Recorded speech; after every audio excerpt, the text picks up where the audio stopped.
Welcome to this edition of episode 105 of Folks Talking Sports. I am KG Kris Gardner of the Houston Roundball Review. Joining me is colleagues Andy Yanez from Pawd Slama Jama. How are you, sir? Doing good, Chris. How are you? Doing well. And Mr. Willy Gibson from the Ohio State University. How are you, sir? Doing well, gentlemen. How are you? We're doing well. We're going to have some fun. But as we do, Willy Gibson, Andy Yanez, where will Stanford go? We'll talk about it in 20 seconds.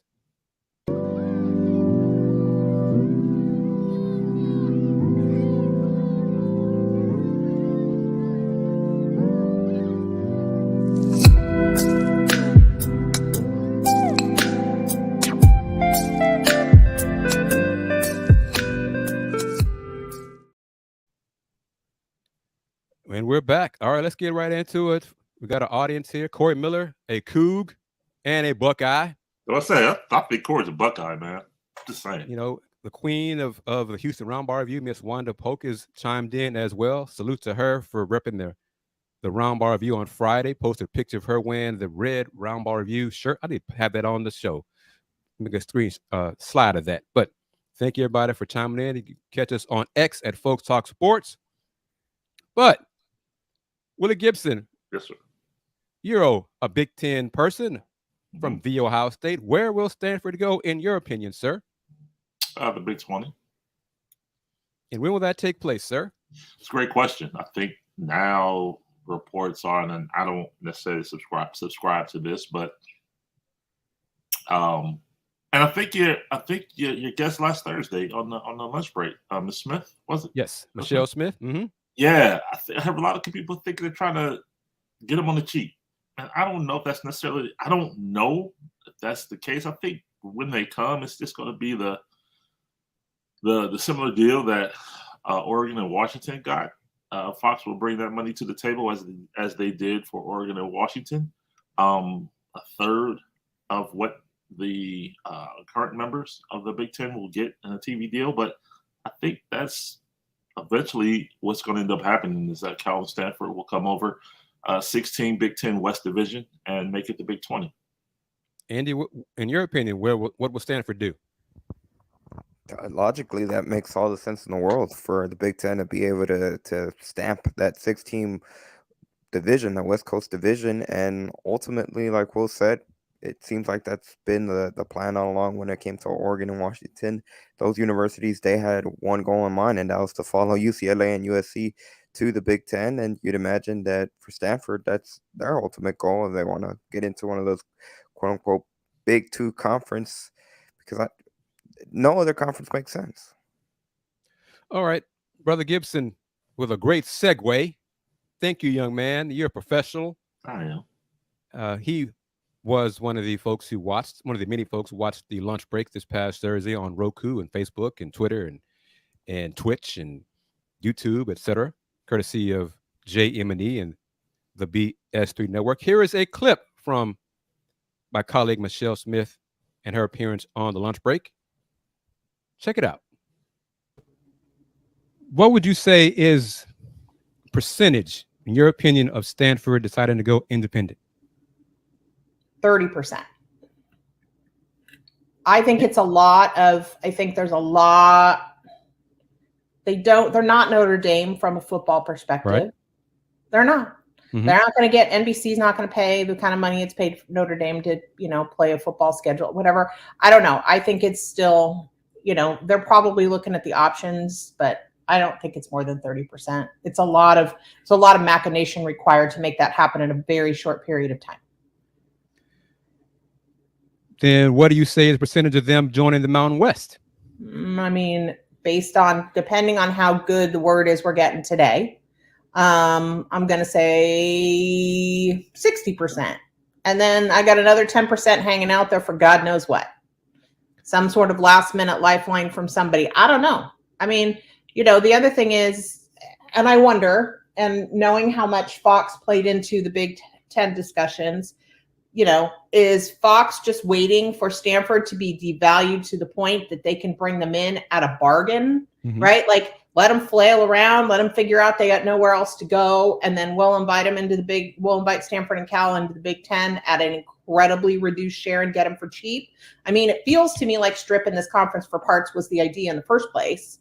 So you get the last few. It looks like it. Yep. Yeah. And you get the last few, you get the last two big academic schools. You round it out to 20, you create a West Coast division, but you get them on the cheap because now they're desperate. I mean, that's kind of like, I wonder. Those are my wonderings.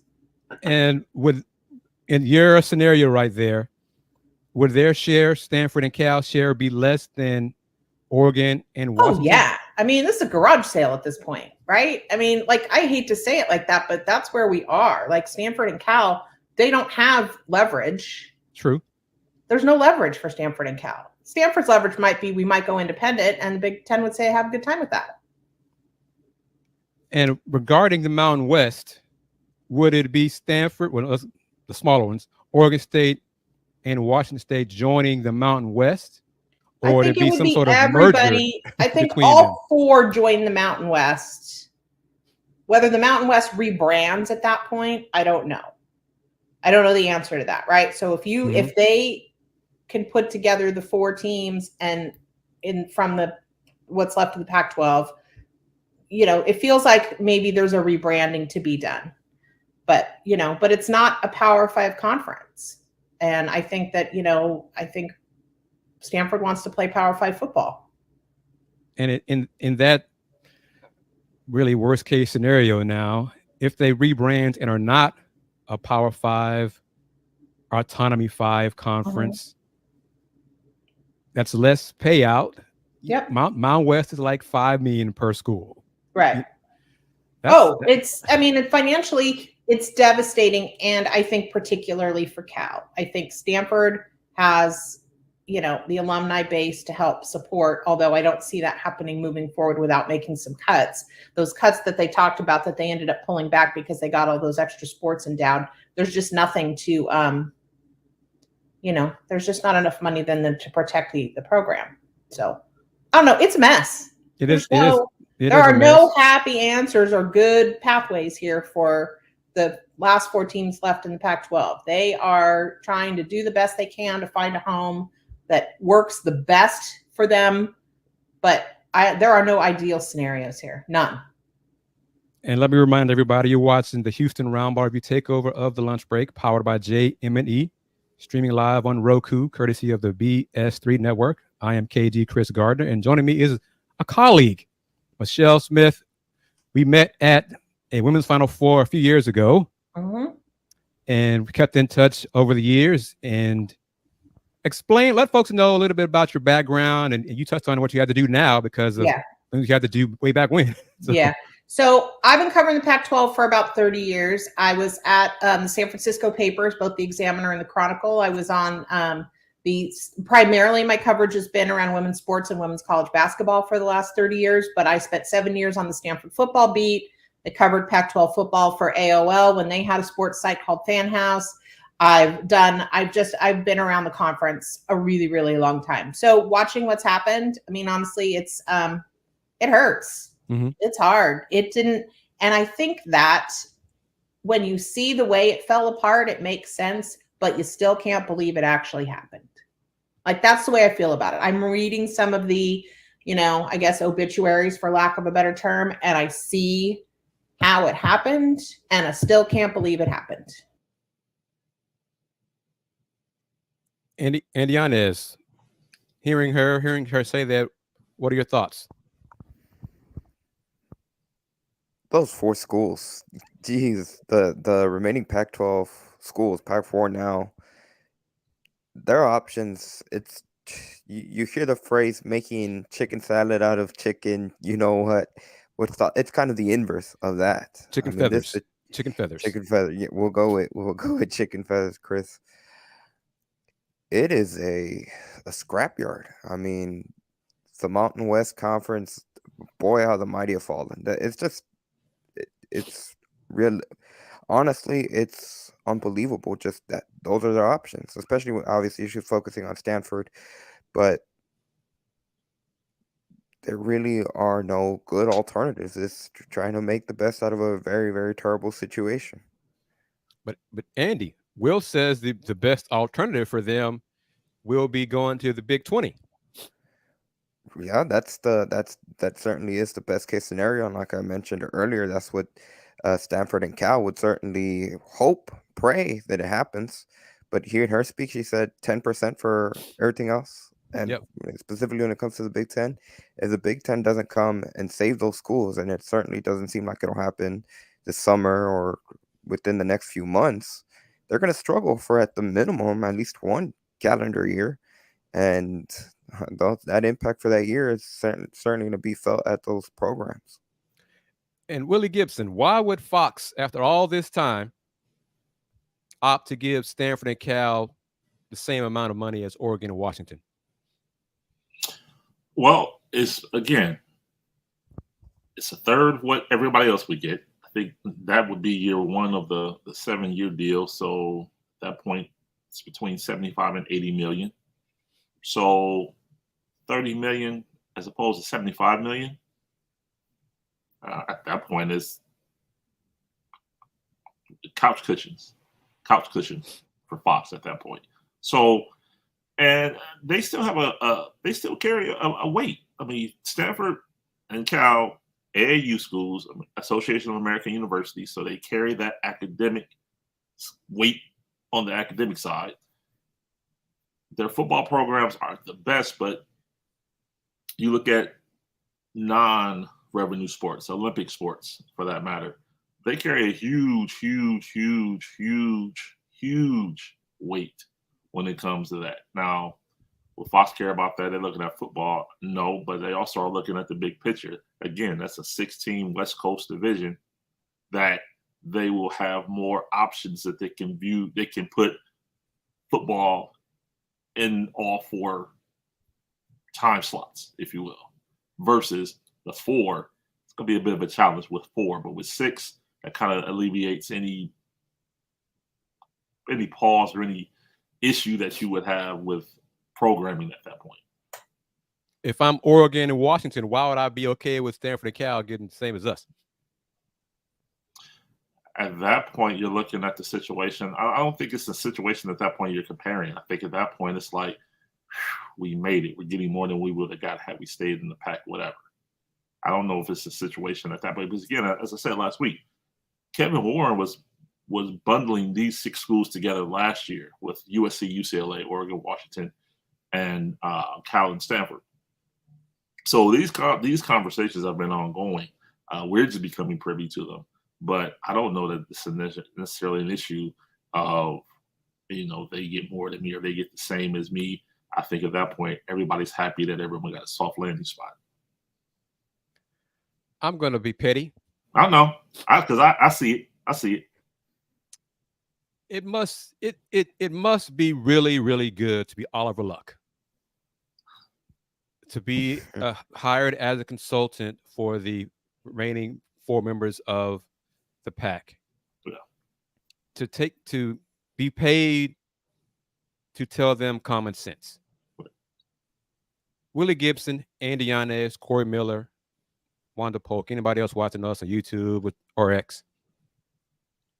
This meeting should be very brief. I'm Oliver Luck. Hell, I'm Kris Gardner. You pay me the same thing. I give you the same thing. Stanford, what do I want to do? You want to go independent? Yes. Okay, guys, Stanford's going independent. Cal, Oregon State, Washington State, you either got Mountain West or the American. You pick. Thank you. Phone call's done. Make sure you have my wiring information correct and send me the funds tomorrow. What the hell is there to discuss? Stanford, Cal. The Big Ten was take you guys. Fox is willing to do it. Okay. Washington State, Oregon State. Stanford's gone. Cal's gone. Again, you got Mountain West or the American. You pick. One more time. You make sure you have my wiring information correct. Thank you very much for this TED Talk. Come on. Yep. You got to hire somebody to give you that. You should already know. it's nice to be the king. I mean, it really is nice to be the king, because that's just wasting money. If you need to pay someone to tell you something you already should know, I got to get into the consulting business, man. I mean, really, man. Brother Gibson, Yes, sir. your fellow Buckeye. Corey, how'd you know? Your thoughts on this? Are you going to apply for the job, Willie? AD at Ohio State? No, not yet. Not yet. It's the usual suspects. First of all, kudos to Gene Smith. The culture that he's built here in the last 18, well, it'll be 19 years. When he leaves next year is par excellence. So shout out and kudos to Gene Smith and his program. Who's the next AD? If you're asking me, it's going to be Martin Jarman, the current AD at UCLA. Okay. You have a number of proteges of Gene Smith, Martin being one of them, Heather Like at Pitt, Diana Sabu, who's the new athletic director at Utah State.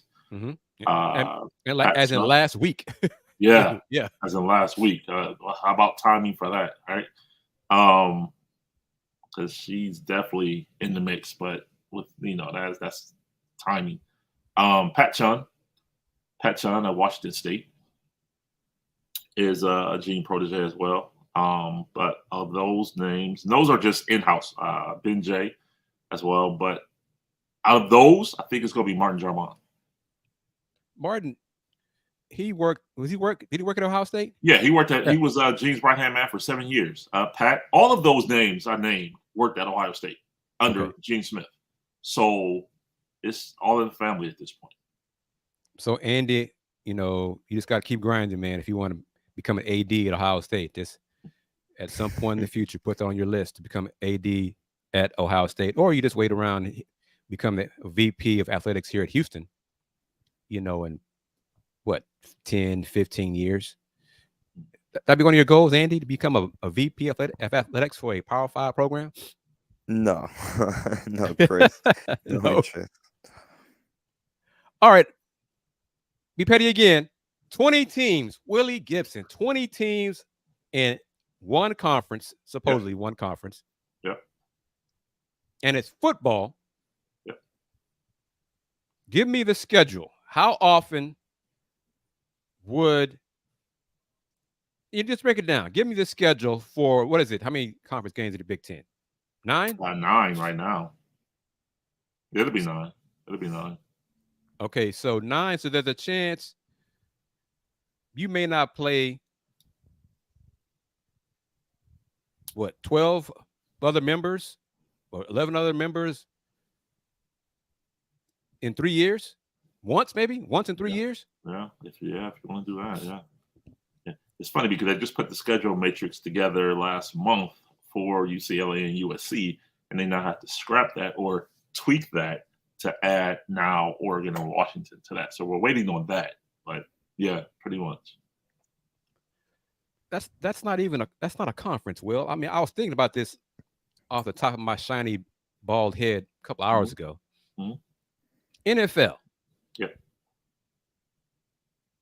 You play the teams your division twice. Yep, 6. Yep. So that's 6. Yep. You play teams in a division of the other conference. That's 4. Yep. Right? Yep. Okay, so that's 10. You got 7 games left, right? Yep. You play those 7 within your conference, right? All 7? Not all of them. Not all 7. How many? They play against one NFC division, so that's 4 games against the NFC. They play one team from each AFC division, so that is 15 and 16. And now they play one additional game against another NFC opponent, so that's 17. So they play 5 more. So 4 in the conference opponent. Yep. So Correct. 5 within your conference plus 6 in your division. So 11 within your conference. 11 out of 17. Yep. Okay. That percentage, that ratio would still be higher than our scenarios of a 20-team Big Ten? If I can make it up right quick, what I foresee happening is it'll be a scenario where out of the 9 games, you still play, because there's no divisions. This is the last year for divisions. It's going to be just straight 20, top 2 go to the conference championship. So if I had to look at it, and again, you're looking at it with Fox glasses on right now. Mm-hmm.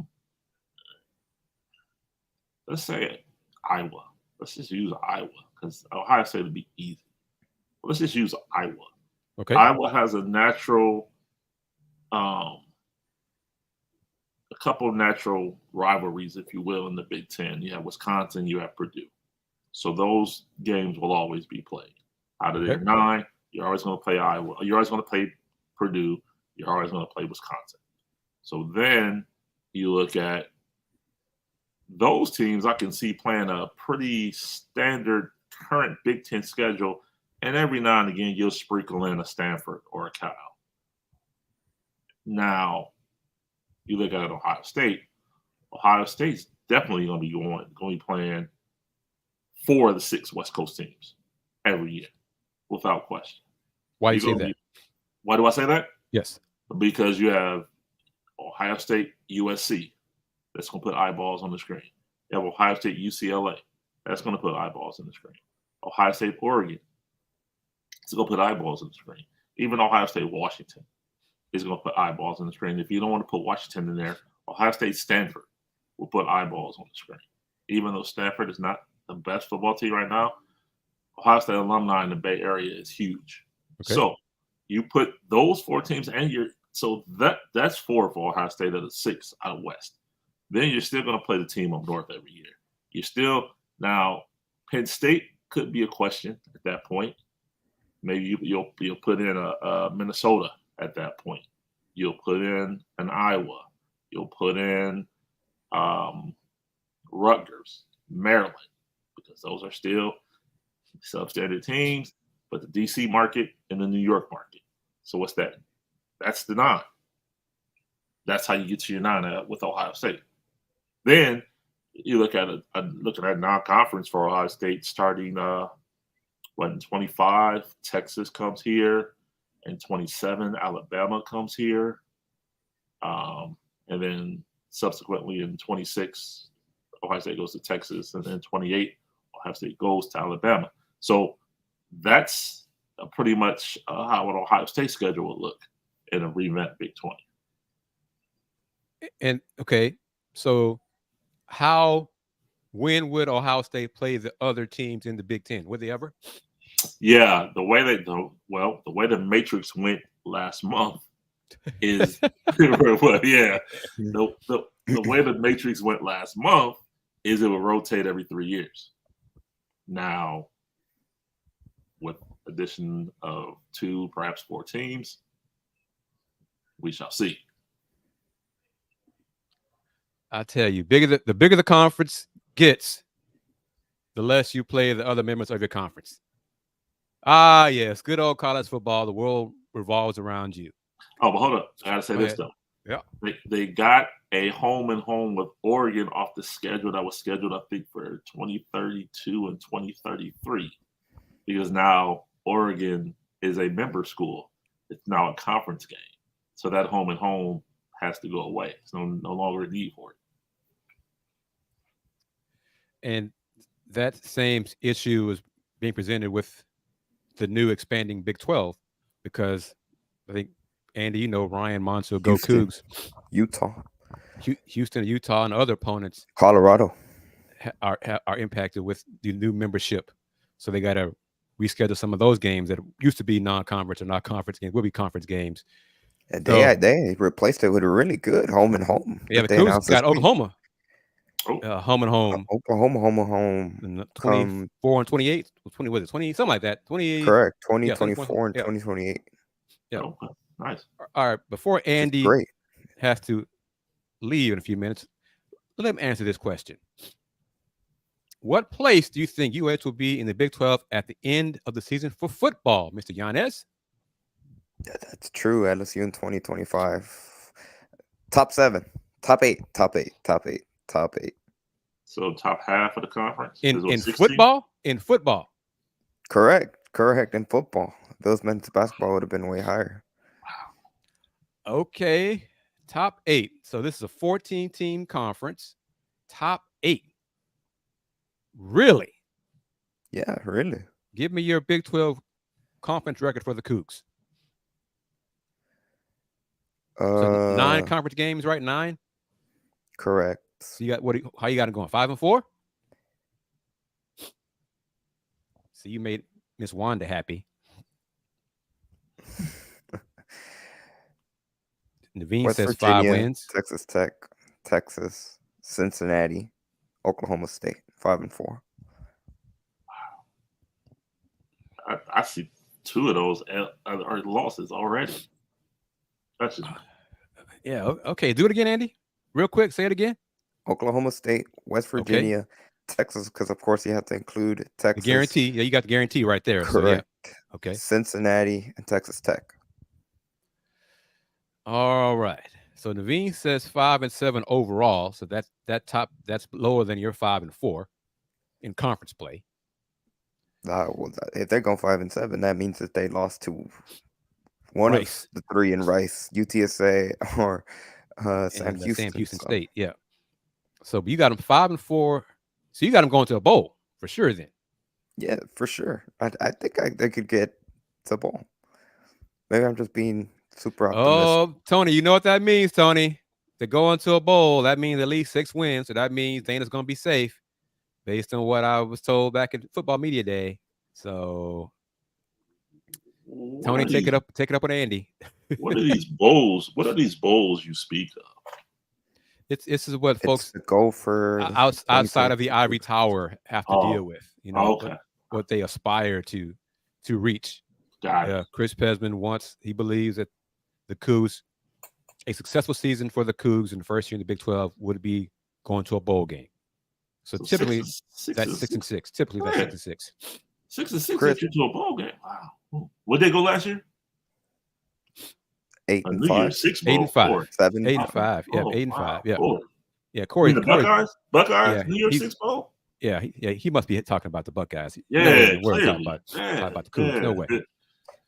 See, it's realistic. It might seem unrealistic here on August 13th. Yeah, because it is unrealistic. We'll keep talking about it, but no, that's September fine. 13th, October 13th, November 13th. Tony with the 1-11. Tony with the 1-11. Yeah, 1 win against Texas.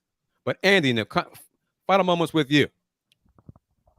How much negativity did you hear, read, see after the Cougs basketball team lost to the Australian national team by 34 points?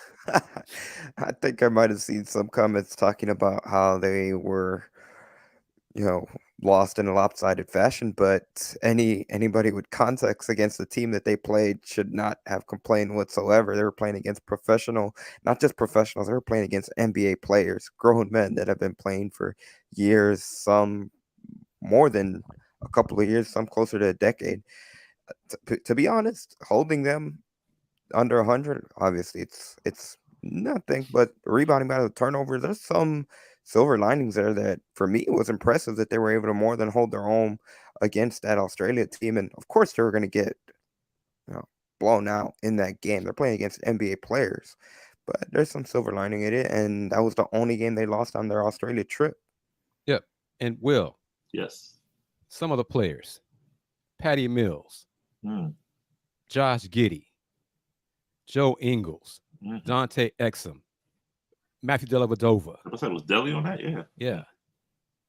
I mean, this is legit NBA players. Yeah. And in Josh Giddey, one of the rising young stars in the NBA. And Houston was only out rebounded by 4. They beat them on the offensive boards, and then turnovers was 15 or 14, I think. Yeah, they couldn't stop them. No shock there. Oh, no chance. Kids against trying to stop NBA players. Right. And they didn't make shots. Dyson Daniels as well. They struggled to make threes. No shock there, But oh my gosh, some of you, see, I told you it's gonna be a long season. I told you. I don't know what.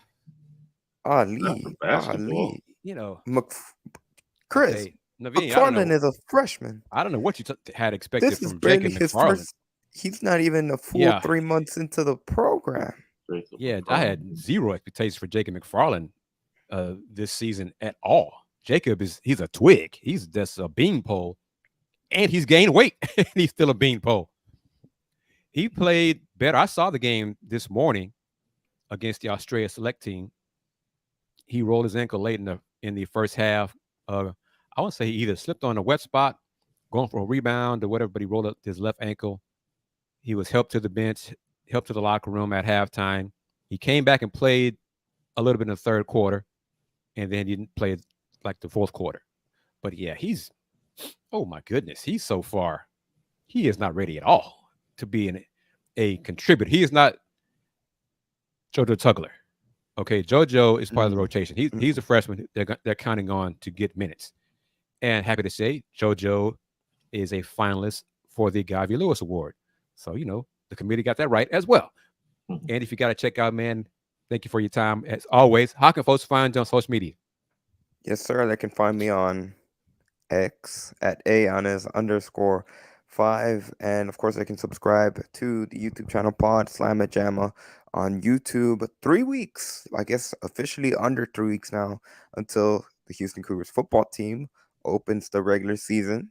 The 8-win season, I guess apparently if they go five wins and they be UTSA. The 2023 campaign, September 2, at home, hosting UTSA. Questions will be answered that game. So we shall see how U of H looks. But it may seem outlandish, Kris. That game will tell a lot, regardless of whether it was way off. At all. Way off, or if it's realistic. But we shall see. As always, thank you, Kris, for the platform. Will as well. And I'll see you guys soon. All right, man. You take care. Take care. Okay, now that Andy's gone, I'll tell him that later on. But yeah, the tone will be set week 1 against UTSA. If they lose that game, like I think they will, then the wheels might fall off. But we'll see. We'll see about that. Salute to him. 5 wins in conference. That'd be great. First year in a new conference, like the Big 12. That's a winning record in conference play. How many wins did they have in conference last year in the AAC? About that. Wow. 5 or 6. Okay. Y'all help me out on that because I don't. No. It was more because they lost to Texas Tech and Kansas non-conference. So yeah, probably. Which are now conference games. Yeah. See, Andy so I was going to rehab. Oh man. But yeah, Will. Yeah, man. Gotta love me, man. I'm not gonna say names. Okay. But I posted, and I've said on this show that the Coogs would lose by 30 to the Australian national team. I said that on this show. You did. Because the roster, because I saw the roster and had an idea of who's going to play, and the talent level is just a huge difference in talent. Posted the final score, an hour or so. And I forgot to bring this up with Andy, but we'll talk about it, me and you, these final moments on Folks Talking Sports. Yep. I posted the box score, and salute to UH men's basketball communications. They had all 4 games, had post-game comments from Coach Sampson on video. Nice. On YouTube, as well as on the Coug website. Nice. They renamed the YouTube channel from UH Content Solutions back to Houston Athletics, which we had talked about on this show for a long time. Yep. For branding purposes. So they got that right as well. So I don't know if it was just a move, the calendar going to July 1st and being involved with the Big 12. They're like, hey, we need to change things up. I don't know what it was, but so good things there.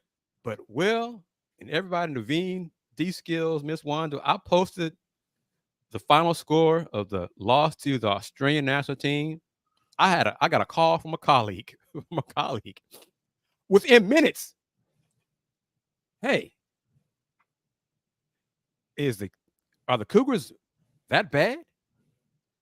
or is Australia that good? And I was like, Australia is a third-ranked team in the world. Right. And they got a whole bunch of good NBA players. Oh, so was it a bad loss? No, not at all. So a colleague Wow. had questions about the score and the margin. So no shock that some fans were jumping off of rooftops. Right. Man. That's But, crazy. I mean, I have the clip, Coach Sampson, and maybe I'll put a spin on like this, Will. Maybe it's just not enough folks yet follow the Houston Roundball Review YouTube channel, because I posted a clip of Coach Sampson saying that after practice, like 2 weeks ago, that he would love to see the Cougs play the national team 4 times, because it'd be beneficial to get beat on 4 times in the summer. Did. Yes, he did. So he said that himself. It's not just me. The head man himself said it. He did. Yes, he did. So I don't know. And maybe this is, well, and it was all secret because that was the one game, as I said here on FTS and other platforms, the lunch break as well. Yep. The one game of the 4 that would not be streamed because the Aussie national team did not want to have any scouting info for their opponents for the upcoming FIBA World Cup. So their box score was bare. No players listed, just nothing from Australian team. You got the score, and I think their shooting numbers. That was it. That was all they gave out. Other folks, man, Chris, you see what happened to the Coogs in that game? Man? Come on, man. You were playing professionals. NBA professionals. Yeah, Because right. the contrast was their next game was against a team from the NBL, lower division. And these are pros as well. Yeah. Coogs put a buck on them. Okay. Oh, okay. Yeah. It's like 109, 64, something like that. But their leading scorer come into the game, he's 38 years old, Will. Wow. So 38, 31, 27, 24, 29, things like that. So they're older dudes too. Yeah. Those are like dudes you play at the Y. Okay. Not dudes you play in the NBA. Right. So a contrast in talent level right there. But the whole purpose of the trip was practice time. Yeah. For the team to get in those 10 practices, to see the world, see the Australia Opera House, the Great Barrier Reef, learn about a different culture, and then, oh by the way, play some games too. And it was part of they got course credit for it as well for the trip. Yeah. So that was the takeaway for all this, folks. So come on. I mean, really, relax. And it's August, Will. It's right. August. Right. Man, oh my goodness, man. Gotta love it. Fan is short for fanatic. Indeed. Indeed. And it was funny. No, not funny. Ironic. The first 2 games, Coogs did not shoot well from 3.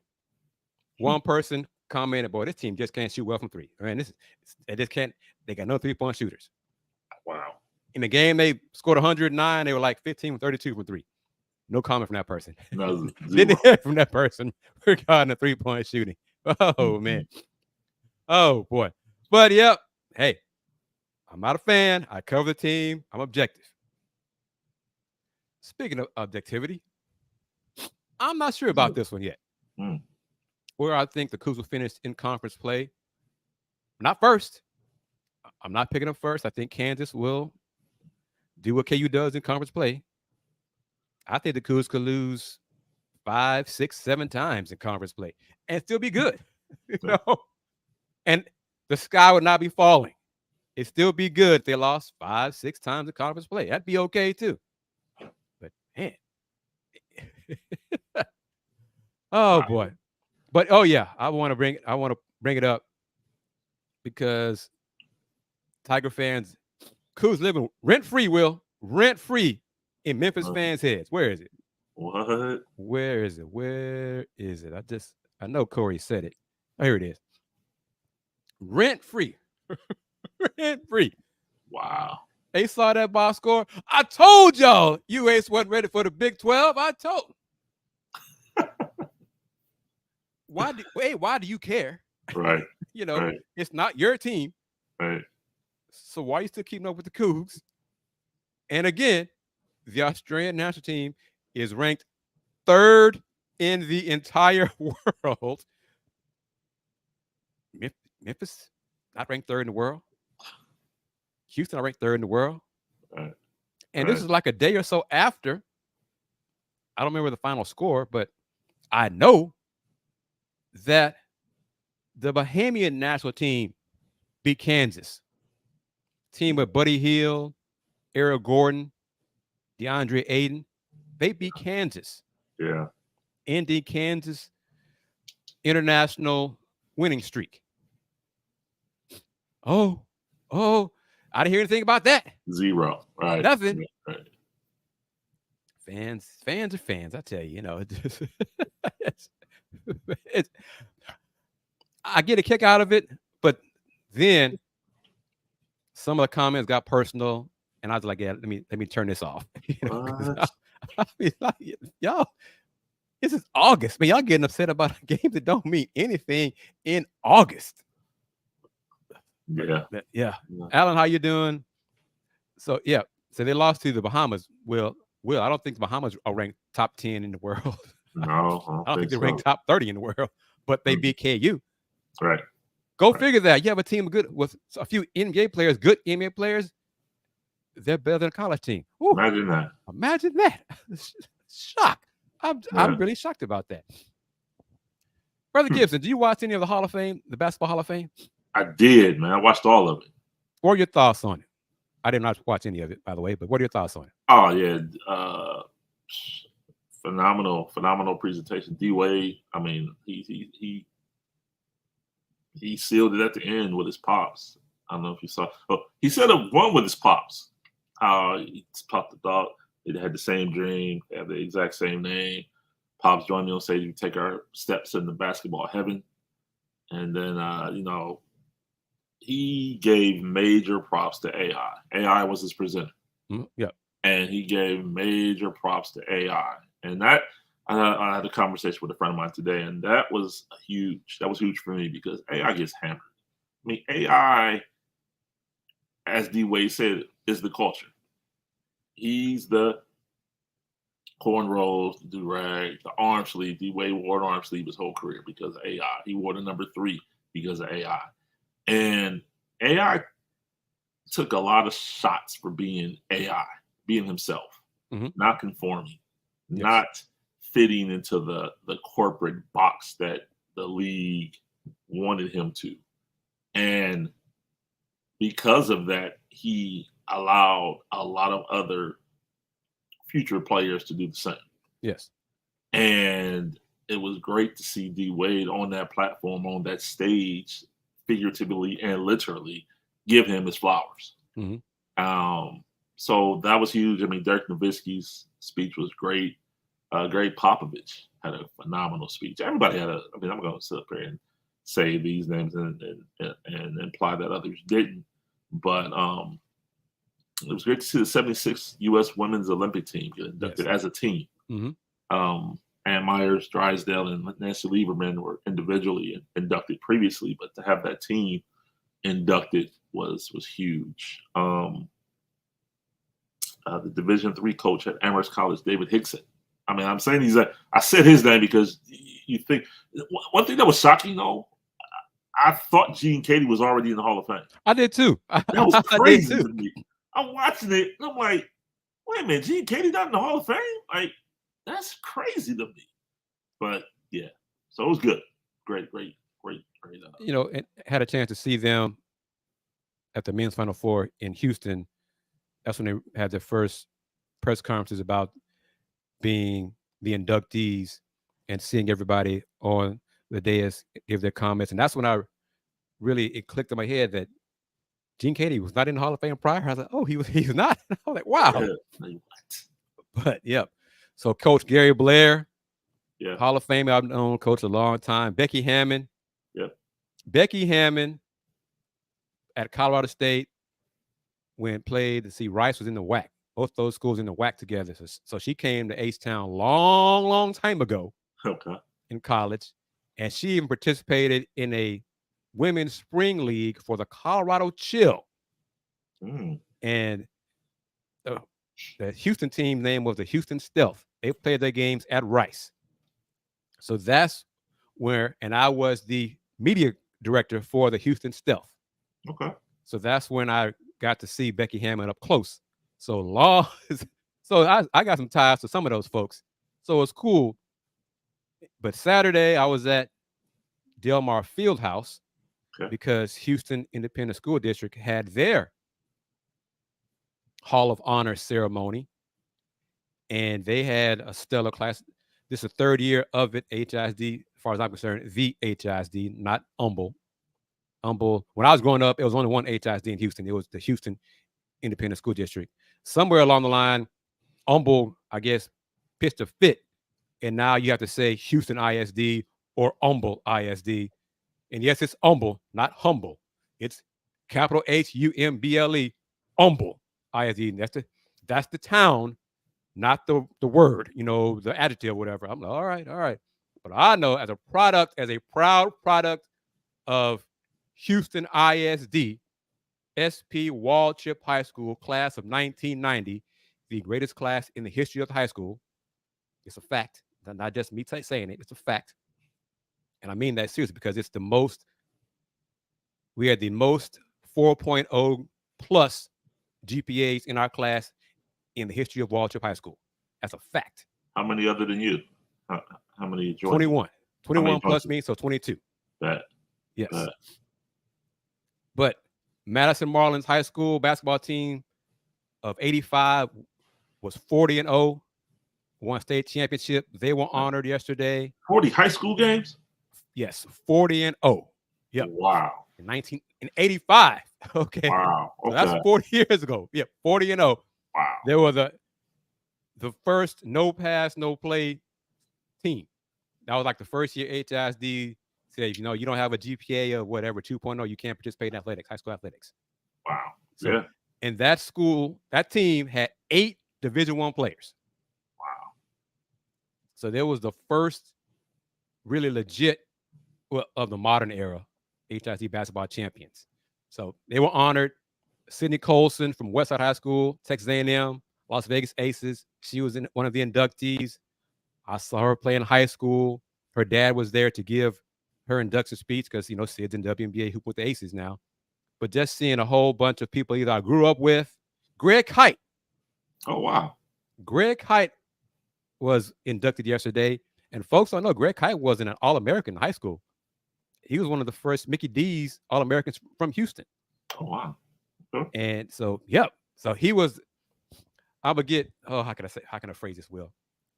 The 85 Madison team looked like us. Okay. Greg Kite was like the 78, 79 Madison team. Same high school. Okay. Looked like Greg Kite. Okay. So in the span of 6 years, it went from looking like Greg Kite to looking like us in just 6 years. So the neighborhood changed in a short amount of time. Wow. But salute to everyone who made it happen. HISD, AD, Andre Walker, I believe his name, put it together. Well run. My man, Nate Griffin, was the MC. Nate's invited me to be on this show, in the morning show. He MC'd it, so it was really great to see a lot of folks hadn't seen in a while. So that was an awesome ceremony. So Hall of Fame was there. And earlier in the day, Will, and this is why I'm stiffing and sneezing because I spent all my morning time on grass at Rice Stadium watching the football team scrimmage. Okay. Will, it's hot. Man, it's hot. It's hot in Houston in the morning, Will. It was probably 90 degrees at 10 o'clock in the morning. Wow. They were scrimmaging. We were out there for like 3 hours. And, I'm regular clothes. Right. They're in pads. And I'm just like, whoo. Salute to y'all, man. Y'all better shape than me, man. Because God, I was on grass, not the indoor bubble. And I'm like, oh my goodness gracious, man. But yeah, salute to them. Rice had their scrimmage. I think Miss Wanda Polk she's a big wig, Willy Gibson. Okay. She's part of the UH 46ers club for the football alums at UH that help with money investing in the football program. She's They one of the had- FOPs. She's a friend Yes, of the she's program. a friend of the program. Yes. Yeah. So Okay. the 46ers had a viewing party of the football team at UH yesterday. Okay. And it was inside in the bubble. So good for them. They're gonna have a fan appreciation day. Will UH Nice. football will have one next Saturday on the 9th. It's coming Saturday on the 19th. I think at 11 inside. Thank goodness. That's smart because man, that'd be like the 20th day in a row of 100 degrees plus in H-Town. Whew. But all right, Mr. Tran, thank you very much. Ooh, class of 2016, Fort Bend Travis. Oh, Naveen, that's not HISD. That's where everybody started moving out to, is in the suburbs. So I left the city. But yep, Fort Bend Travis won the state there with Aaron and Andrew Harrison. Okay. And I think Aaron Harrison was Aaron? I think Aaron Harrison was the second winner of the Guy V. Lewis Award, going to the top boys high school player in Greater Houston. Okay. So it's all around there. And D Skills, I'm going to see D Skills. I don't think he's going to go to the the Houston Rice football game, but I'll be there for that. So curious to see how many people attend the game. But yeah, it's hot. Renovation come along nicely. Rice is spending some of that AAC money, Will. Oh. Fair enough. It's more than you get in Conference USA. I mean, Right. that's real talk right there. But it's like 1/10 what you get from the Big Ten, but it's still more than what they had before. Of course. You gotta love. Brother Gibson. Yes, sir. You got Corey had a question. Let me put it up here. Corey's question was about facing the team up north, rescheduling. What are your thoughts on this? Yeah. Again, that comes with the expanded conference. I mean, and the no divisions. I understand this. I understand the premise, and I understand why he says it. I don't know that it'll happen because you got to look the likelihood now, especially with the 18 teams, soon to be 20. How likely will it be that Ohio State and Michigan are going to be 1-2 going into that game? How likely will it be that Michigan will be in the top 2 going into that game? I'll say it. Especially considering this would be Jim Harbaugh's last year. I was going to say that. Yeah. Corey. Yeah. How ironic that is. 4th-grade suspension just is tabled. That tells me he won't be around next year. Yep, agreed. He's flirted every year he's been at Michigan going back. And for them to, I don't know how he convinced them, but yeah, he won't be around next year. Oh, and let me say this to Mr. Tran, who chimed in the latter part of the show. Oliver Luck is stealing money. He is stealing consultant money. Tran. If they give it to you, is it stealing or are you sticking them up? Okay, there you go. Yeah. It's a stick up. Yeah, because they are giving it to him. So, I mean, hey, it's like I say about pro salaries. If somebody going to offer it, they're going to take it. Without question. So kudos to Oliver Luck for taking it. You know, he probably, I'd imagine Oliver would be like, took the phone call. These teams going to pay me for giving them common sense advice. Oh, can I say this? Yes, please do. Back to Corey, he mentioned Ryan Day comments, and Ryan Day has a press conference tomorrow. The significance of that is Ryan Day typically speaks on Wednesday, and they moved his Wednesday comments to Monday, and assumptions are that he's going to name his starting quarterback tomorrow, and all indications that it will be junior Kyle McCord from outside of suburban Philadelphia, Pennsylvania. There's another player from suburban Pennsylvania on Ohio State's team as well, a receiver, number 18, Marvin Harrison Jr. I'll just leave that there. These skills got jokes. Wow. Yeah, wake him up though. He said he dream. Yeah, don't let him sleep. Yeah, I mean, Coach Harbaugh, his next job will be in the NFL. Yeah, I don't see him, slumming, and that's what it'd be. Yeah. To come to Houston, Big 12 or not, still no. Yeah. That's a nice dream. Yeah, Kyle McCord probably he'll pretty much be named the starter tomorrow. They went through the first week and a half of camp. Well, yeah, and it's pretty much a done deal. So, Kyle McCord. See, yeah, I'd rather have Jeff Traylor coach the Cougars than Harbaugh. So maybe after UTSA beats the Cougs in the season opener, it'll open up the eyes of some folks. You know what? Maybe we need to hire that man to coach our program going forward. That's a dream, right, Tony M? That's a big dream that Dana will be fired at the end of this season. Even though, folks, I heard it at Big 12 Football Media Day that Dana doesn't win 5 games, that he'll be gone. 5 games total or 5 games in the conference? Total. That's a low bar, man. 5 games. Yeah. I don't believe it. Okay. I don't believe it. I mean, he's got a good friend. Tillman is. I mean, that's just real talk. So.